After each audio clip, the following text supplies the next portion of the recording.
AgriStats is a professional international benchmarking company. We do swine, broilers, layers, and turkeys. We're operating in several different countries. On the swine side, we're operating in the U.S., Canada, Mexico, Brazil, Chile, Russia, and in South Korea. Our swine program started in 2005, but the AgriStats as a company, we started in 1985 benchmarking broiler diets down in the southeast, and from there it just grew. And we do the live production side, the processing, slaughter, yield, sales, feed mills, ingredient purchasing, and all of those. We're in our office, the main office is in Fort Wayne, Indiana, and there we have about 100 people on staff. So again, we are dedicated to providing benchmarking services, professional services, and we have the team and the resources and the system down to do that. I realize it may not be a fit for everyone. On the swine side, we have 28 companies, or company divisions, I would say, that are participating from the U.S. and Canada. That's 2.3 million sows, about 50 million pigs, and that's on an annual basis. Companies submit financial and production data electronically to us each month, so we try to minimize the number of times that anybody on a participating company end or in our office has to manually touch data or to input data or type it in. And so we write a conversion process when the data is shipped to us at AgriStats, and then it drops it into our input system, and then the auditors start working with it. So the data comes in, the auditors get the data, they start doing what we call an AgriStats audit. It is not an auditor type audit. We're trying to match to their financials, to their data that we've determined is right during setup. And we catch things that if there's a new account center or cost center or something like that shows up, we're contacting the company to find out what that is, and we check some things. I'll mention more about that in a moment. Each participant then receives a monthly report that contains the current month, a 3-month quarter, and a previous 12-month period. Along with the report, they get graphs that they can compare to the average, a top 25%, a region or a sub-region, depending on which part of the report or which data we're looking at. Okay, so if we get into our data integrity part, these are the things that we do. The first thing we do with a new company is we have a setup specialist. We have 3 of those on staff, and they go across the world to all species, but they have a standard process that we need to get to identify labor cost, feed cost, facility cost, milling and delivery, all of the operational cost, and learn the company's financials, how they do their cost centers. We call it a chart of accounts. Learn where we can pull all this data from, and then while they're there, work with that company to show them how to submit the data monthly and get everything rolling. That usually takes 1 week on site to learn all the company accounting and collect the data. Then it comes back into the office, works on the data for 3 weeks, and then turns the whole thing over to the auditors. At that time, the auditor, the setup specialist, an account manager like myself will sit down and go through the data and learn, what did you find? How do they do this? How do they do that? How does the data fit together? Just kind of going over things to look for what would be normal or any abnormalities. Okay, so we have a focused process for every company that starts about what data are you going to submit, how's it going to be submitted, where do we find all of these accounts, or where do we find all of these costs for your operation? How do we get your production data, and then details about that production data. So there's one thing, if you look at pig nose or pig care, pig nose, metafarms, there could be up to 3 or 4 different lines for sows weaned on the report. Which one do we want? Things we're going through like that. So when all that's ran, the auditors, right before it's turned over to them, we do what we call a test report, and then I, as an account manager, would go over those with each account, and we would look at things like conversion, gain, born alive, pigs per mated sow per year, look at cost. We're looking for outliers, things before it actually goes into publication and in the actual comparison that we can find and work on ahead of time. Okay, One other thing too is all of its electronic data submission and conversion. I mentioned that, but that's a key point. We have a few things some company may type in just for some standard feed mill data, but otherwise about everything we do is all electronic. Okay, to continue, let's see, I've mentioned about going to the audit team. We learn the company. One other thing I want to say is when we do this setup, we get a list of all farms. So we know which farms to expect data from every month. If the company's data shows up in a month and that farm is not listed, then that triggers our audit team. We're finding out what happened. Usually it's an error, something that has happened, it was just omitted. It doesn't happen that often, but we have found things like, the farm started depopulation this month. We submitted it to you last month because it was their last full month of production. Or another case, the farm has been bulldozed. It is no longer in production, so therefore it's taken off of our list. But we are checking monthly to make sure that each company is putting together or submitting data on all of their operations. Okay, so one thing about this, in our report, we want to look at what's really happening in the industry and what's really happening with all companies. Our ultimate goal is to help each company improve their bottom line profitability. So we need all operations, all farms, regardless of what's happening, through PERS, breaks, through PEDV. So we include the good, the bad, the ugly data. It's not like a company can just pick a few farms and put them in and compare those. We do have some things we call rules of thumb, so we kind of have policies that we fall back to. I mentioned earlier a depop. We will exclude when a company gets down to where the numbers weaned, the sows weaned, and all that just looks so erratic that it makes no sense to include them in a comparison anymore. Then we let their data fall out that month, but only the production data. The cost continues to keep going because it is a true operational cost. The only time that we will totally remove a farm is if it's something that's been bulldozed or sold or taken out of their company. Okay, so I mentioned earlier that all of these financials are coming to us every month. The companies do their accounting so many different ways, and that's one thing we've seen in the swine industry. There is no commonality about accounting. There are so many different programs used, so many different methods used, so many different ways companies do their accounting. And that's one thing by going to do the setup, by working with each company with our audit team, by getting it involved in it, we know that even though the companies are doing it differently, we know where company A may have their farm labor costs and then company B may do it totally different, but we're still coming up with all the same costs to put in the right, what we call cost bucket for each company. But every month this data comes in, we've got it written into a conversion. If it shows up in a different format, it blows up our conversion.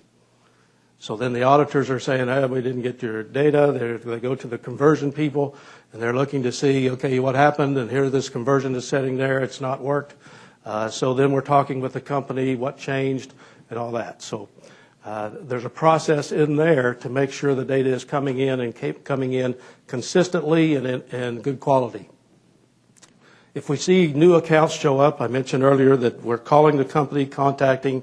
If we see something like, hey, your last 6 months, this is my second bullet point here about we have a thing called an audit report or an audit run report that they will run for each company. It will show their 6 months of data for key metrics. And for example, if a company's running at 12.5 born alive or somewhere around there for 5 out of the 6 months, and then this month it shows up at 17.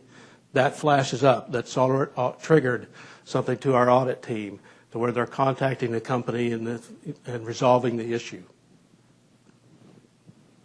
So we have procedures in place to make sure we're getting all the cost, measuring and reporting all the cost, and then checking for data errors.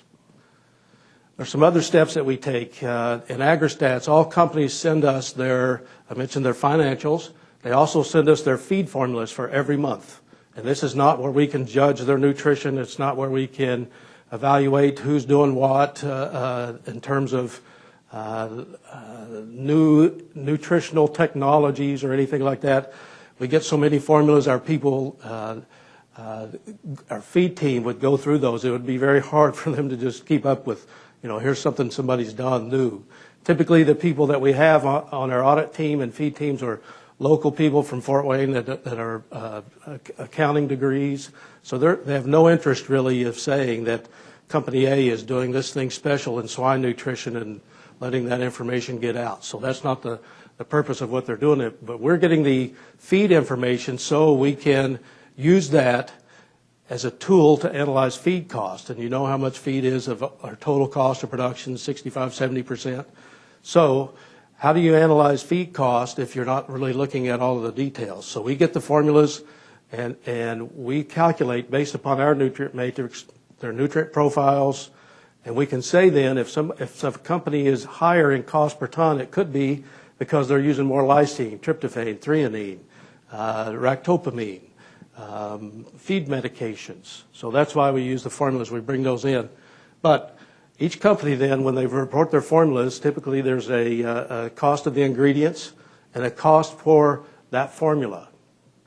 So we are comparing that then to their financials. So we can take all of the financial feed cost in total dollars divided by total tons, we get a cost per ton. So now we can take that cost per ton, compare it to their formula cost per ton, and if we're off by more than $5, our feed team is digging into that with the company to see what's wrong. It would tell us maybe we're not getting a current formula, or maybe there's some not current ingredient prices in there. Typically, it's not something on the financial side. It would be more that they didn't match from the formula side. Okay, so now each month then I have sent to me as an account manager just a list of they've compiled all audit notes that say why was this off? Why was there $10 difference between their financial cost per ton and their feed formula cost per ton? And so I get all that information, and that's a third step. It's already gone through the feed team, the auditors, and now to me as an account manager to work on with that company. It just helps ensure we get accurate cost and current formulas. Another thing we do, I mentioned that we get the formulas, we tie them to our nutrient matrix, we calculate their nutrient profiles. That includes energy, kilocalories of ME. So when we're doing setup and we're working with a nutritionist, we find out what are you formulating this diet to be? 1,510 kilocalories of ME, 1,530, 1,460, whatever it is. And we're supposed to come up with the way we do the nutrient profiles, the nutrient ingredient loadings. We're supposed to come up with within 10 kilocalories of that diet for what they formulate to be. So it's another check and a balance or a step for accuracy to make sure we are reporting what they are formulating for. Okay, if you look at an AgriStats report, there are some AgriStats participants in here, and some of you have seen the reports, but there's lots of data. It's a 400-page report, a black and white, no colors, but you read it like 5 pages, key pages, all the rest are there for drill down analysis. If we show you have higher feed costs in finishing, we have 18 pages to drill through to look at feed costs, nutrient profiles, feed meds, ractopamine usage, and then we do that by every 2-week intervals. So we do that for sow, nursery finishing, wean to finish. So if we show that there's a higher facility cost, we have pages we drill down to look at why facility costs would be higher. We could look at labor, utilities, maintenance and repair, lease and depreciation, waste management, etc. So on all of those pages, key pages, we would have limits set on that. So let's say if you look down a column of born live, for example, we may have a limit set on that of 20. And the limit is set there to be another step to throw it to the auditors to say there's something wrong here. This is outside of the acceptable limit, and then they start investigating it. They've already been through the company's data. They've already looked through a conversion, worked through a conversion. Everything came in normally. They've already started doing their audit. They start looking at the company's data, and then they get to the point of where it's now time to look at reports. They They see this, they print a test report, and they see these companies that were kicked off, or this line that was company that was kicked off for some reason. So now that shows that's another step to tell them to go fix this, find out what's happened. So we do that with some cost limits. We do that with some production limits.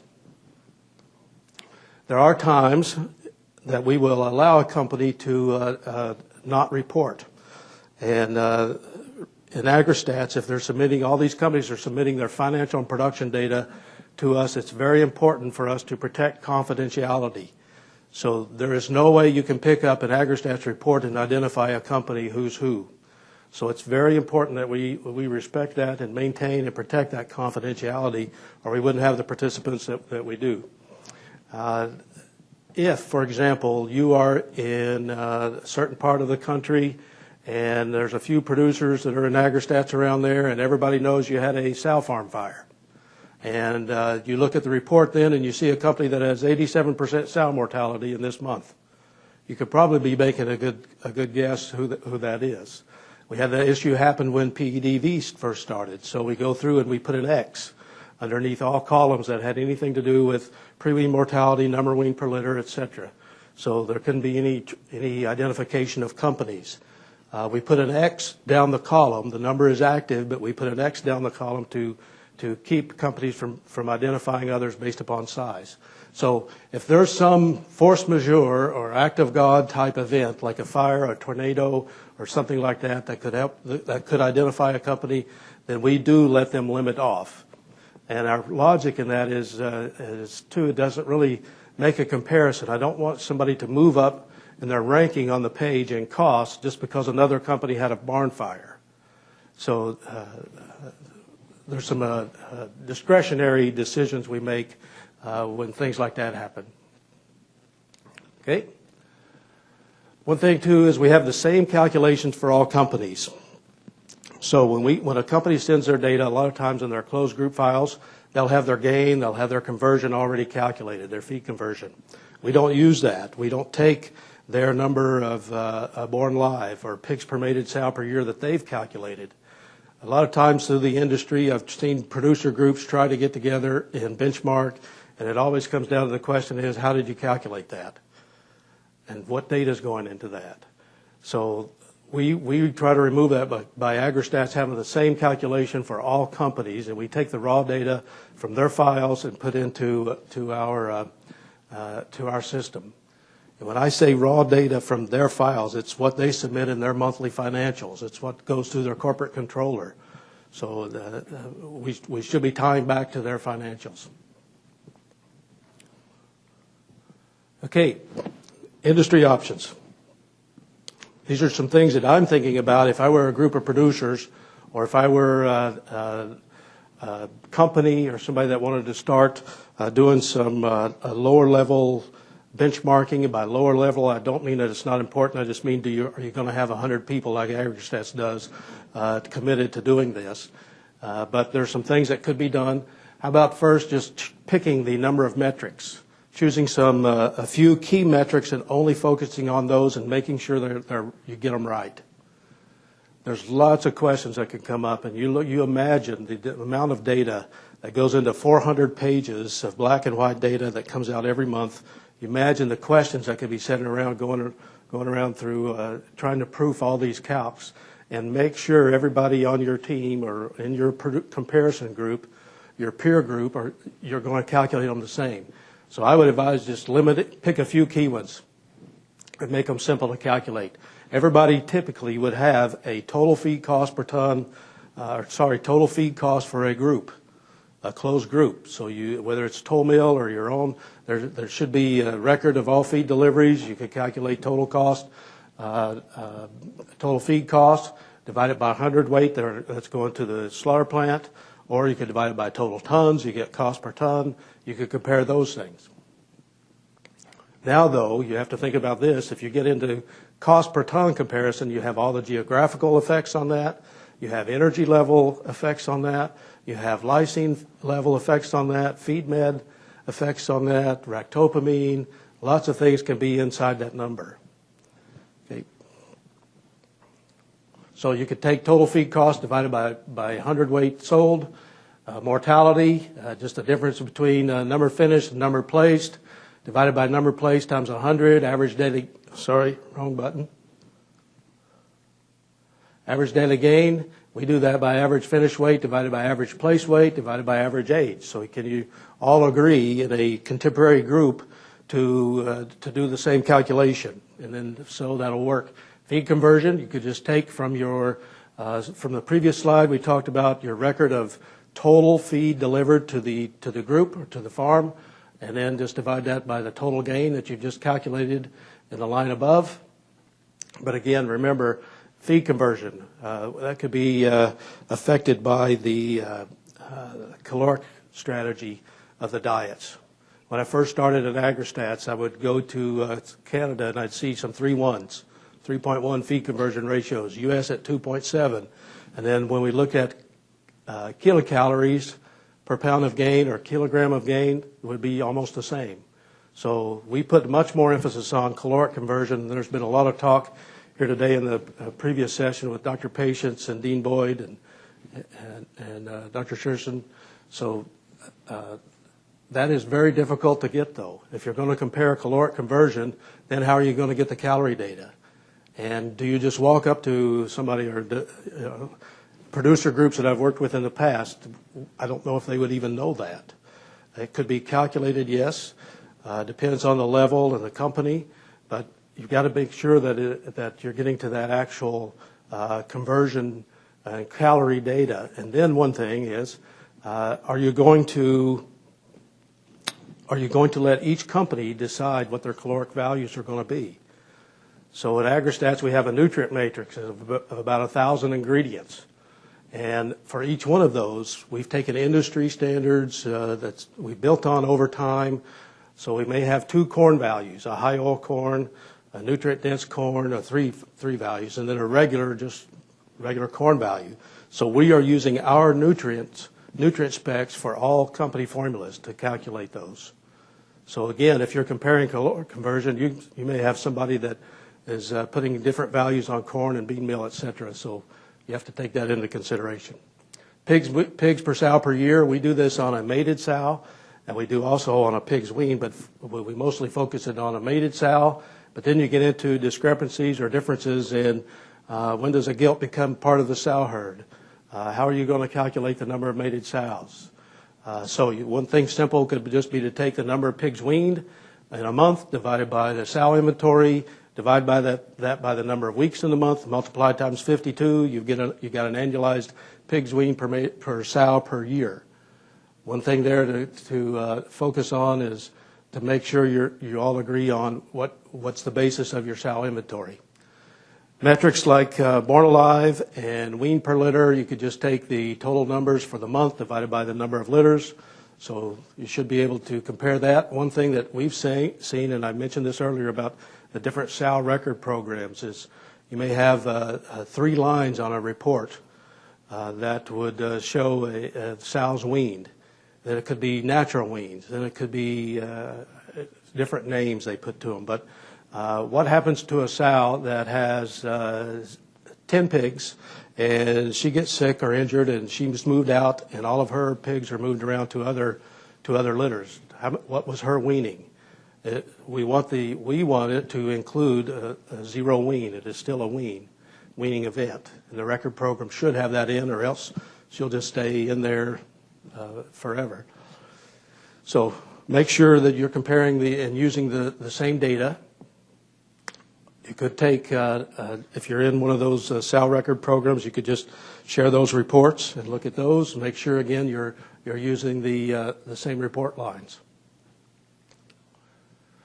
And even within a company or a peer group, a contemporary group, you could designate one person from a company to be the administrator and make sure that people are doing the same calculations, going through the right policies, procedures, making sure the data is usable. Challenges. These are just things that I see from the swine industry. I've been doing this for 9 years now. We've seen lots of different accounting, lots of different production, lots of different programs. These are some of the things I thought I would throw in that I see as the industry has a challenge with. Some of you that have been around for a little longer, Chris, you may even have in the office out there, there was an effort several years ago to create the pork industry financial standards for accounting. And I think the book was about, a foot thick. And I don't even know if anybody uses it because there's so many different methods we see. But maybe there is some value in doing something like that for the industry. Cost values obviously are harder to calculate and compare. A lot of times if I travel internationally, there's options that people are doing already for comparing production data. But then again, you have to look at how that's calculated. Cost then makes it harder. You have to make sure that things are being done correctly. What costs should be included? How are those costs recorded and measured? How are they reported? Who's going to do all this? So this is what we do as a company to make sure we are getting as fair a comparison, as accurate a comparison as possible, and making sure we're treating all companies the same way. So one thing we've seen, we have a page that reports sow costs. And I would say of all 400 pages we have, and in the industry, this is probably the one I see the most fluctuation in and variation in, is how do companies do sow cost accounting? We have 4 columns for it, and one is I think I've listed them here, yep. We have companies that do a direct expense of the gilt in the month. Then you have variation in how that gilt cost could be determined. We do not let a company just use a standard, so I would advise you if you're looking at some kind of benchmarking to make sure there's an actual cost calculation. Then you could do a depreciation method, but there's no industry standard of how long you would depreciate a sow, 2 years, 2.5 years. The company can pick. Inventory change, so that would be the third option. So it's the total value of the inventory from this month to the next month. How did that change? Again, what's the base starting point of that value, and then what values are used? And the last one I have there is salvage value. That's the difference. You put a sow in at $200 value, and then you sell her, you get $25. So you have a salvage value that just comes in. But again, there's no industry standard method for the starting value. So this creates noise when you look at the cost of a weaned pig. How do you come up with the cost of that sow being on farm and being a producing asset? Facility cost. What labor is going to be included? How about if it's a cruise or vaccination cruise or preg check cruise or on the marketing side, sort crew? They go from farm to farm. Is that cost center going to be picked up and divided out to all the farms? We see variation a lot between companies in this. And we've got our rules of thumb that we do. The third one down, how much overhead or general administrative cost do you use? In our comparison, we are not about comparing a corporate office for one company to a corporate office in another company. So we're reconciling out all corporate general and administrative costs and corporate interest. Most of the time, if you see a corporate interest line, it includes pig facilities, it includes feed mill, it could include the corporate office. So that's not really comparable. We're after a farm level report, so we're reconciling those things out. But we have a standard of, a rule of thumb, I should say, not a standard, of where we stop. So we're treating all companies the same. So that would be obviously very important to do. What about differences in capital interest? Are you even going to include those? Obviously, that could have a big impact on a comparison. And then no industry uniformity either on when we look at things in facility cost. We could look at space payments. We could look at regionally how comparisons are going on facility cost. But we still have to make sure we're treating all companies the same as we're calculating facility cost. Semen cost is another one. Do they include all the labor, depreciation, and overhead for the boar stud? Do we include semen transportation? I found that it's usually pretty easy to include AI materials. That's usually like a separate invoice companies get for those. They drop it into that cost center. But we have to make sure that we're going through their corporate costs to get the allocation that goes out for overhead. how they do their depreciation, amortization on the facility, and how do they handle more cost and royalties. Again, differences in the industry. Pig placement cost, this is another one. So in AgriStats, we're trying to come up with a total cost of a finished pig when it goes to market. And let's say about probably 60% of our population now is feeder to finish, 40% is wean to finish. So either one, you have to have a cost of a pig coming into that wean to finish barn or that finished barn. How do you put a value on that cost of a pig? For a lot of time, or for most companies, we'll get a closed group statement, and it will have a pig cost in there. Well, how is that calculated? There's lots of ways that can be done. Companies may put a standard into that. We just pick that it's going to be $35 for a wean pig and just put that into our closed group. Well, we're trying to get the actual cost. So we're going to get the actual calculated cost value of that pig. But that's something we see a lot of differences in the industry of how companies do that in their own internal financials. Another thing is medication, vaccination cost. You can load this up with a lot of things, like all the vet cost, diagnostics, laboratories, and before long you can't really tell how much did we spend on medication and vaccination. So we put some of those things in another column just so we can get a good comparison of med and vac expense, medication and vaccination expense. Okay, I'm about finished. I just want to summarize. Benchmarking is very important, but it's hard to make sure data is comparable across companies. And that's where we come in, and that's our company model. That's what we do.